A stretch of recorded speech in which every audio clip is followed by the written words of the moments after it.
No deer, huh? Nope. You talked to Mike and Jan yet? Yeah, sure did. Yeah, what'd they say? They said that I should bring you by the greenhouse tonight after supper and that they would explain everything. Cool. That's great.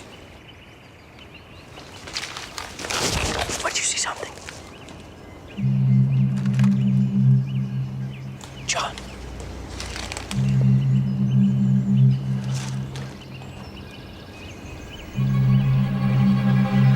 What are you doing? Did you know it would be me What? in the truck? Did you know it would be me driving? Did they choose me? They? John, I have no idea what you're talking about. I didn't load that one.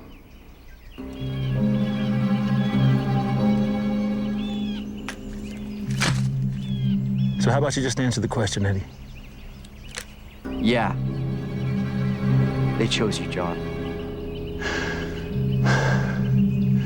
Why? Because you hadn't been here long, didn't have a criminal record, and the psych profile said you would be amenable for coercion. Amenable for coercion? Hey, lower the gun, John. Okay? This isn't personal. What's not personal?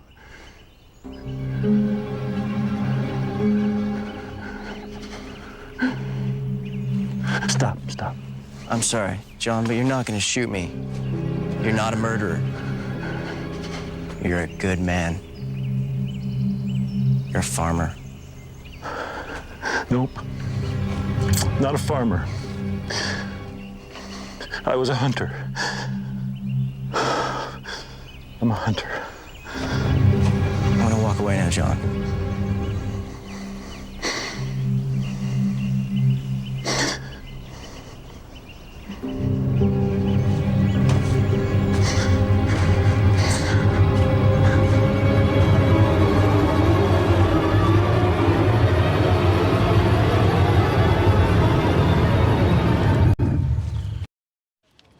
Name?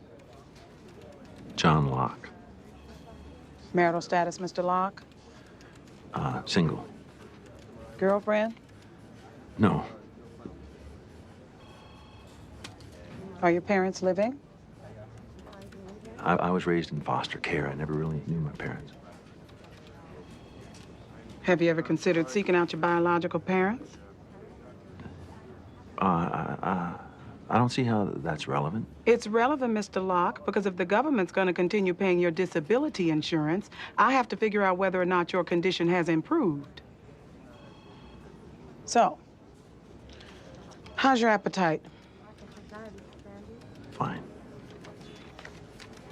I see you stopped submitting your therapy bills for reimbursement. It's because I stopped going. Waste of time.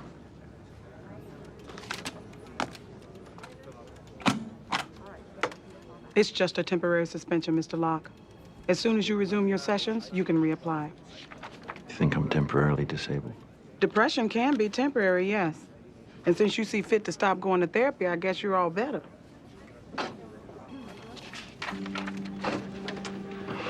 Guess I am.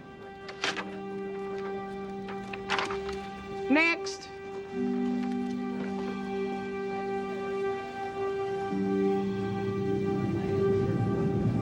No, Crystal. The Bolivian gold deposits were stolen last night around 2 a.m. Autumn, that means the Cobra. He's back. Get a good shot? I can't find him! There, behind Wing Victory. I can see his arms. I can get him! Hello, John Locke? I'm sorry, no solicitors. I have a sign. I'm not trying to sell you. Listen, my name's Peter Talbot. I just need a couple of minutes to talk to you. Talk about what? My mother, actually. I think she might be in some trouble. You got the wrong John Locke. How many kidneys do you have?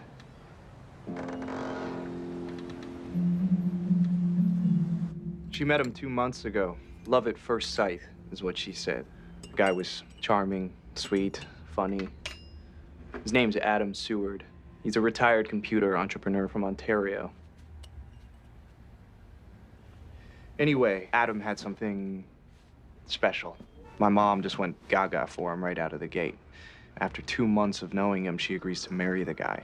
And something about him, something in my gut told me that he was after something, so I had to check him out. Well, I'm not sure I know what any of this has to do with me. Well, what this has to do with you, Mr. Locke, is that you donated one of your kidneys to Adam Seward. Only his name was different back then. He used to be Anthony Cooper.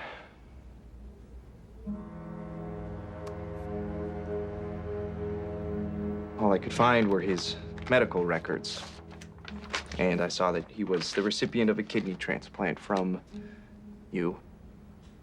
So I figured, hey, someone gave the guy his kidney, how bad could he be? Right?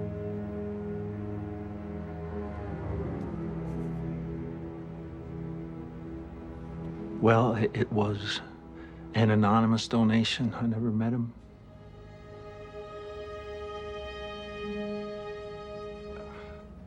Are you sure? Yeah, I'm sorry. I can't help you. I'm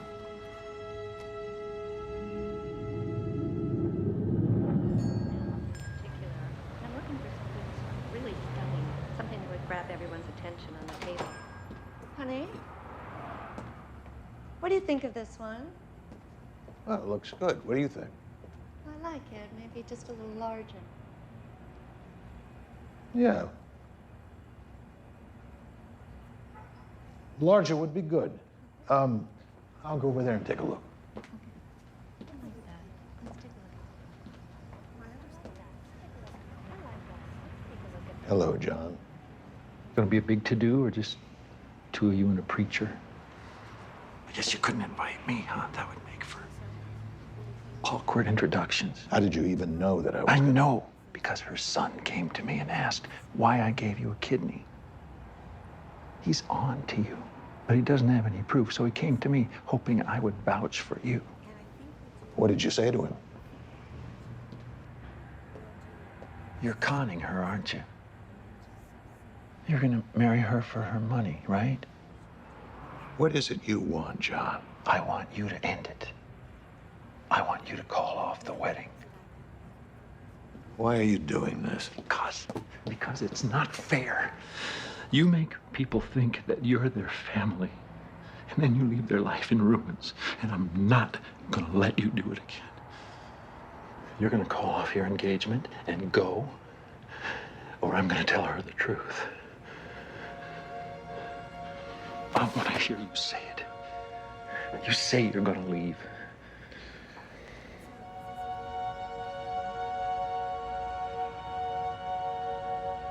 Okay, John. You got it.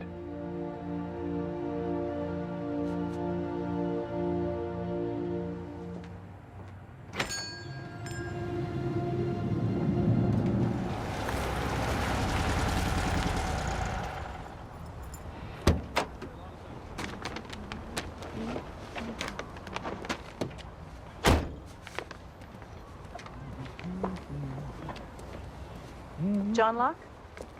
Yeah? Detective Mason, that's Detective Reed. Do you mind if we ask you a few questions?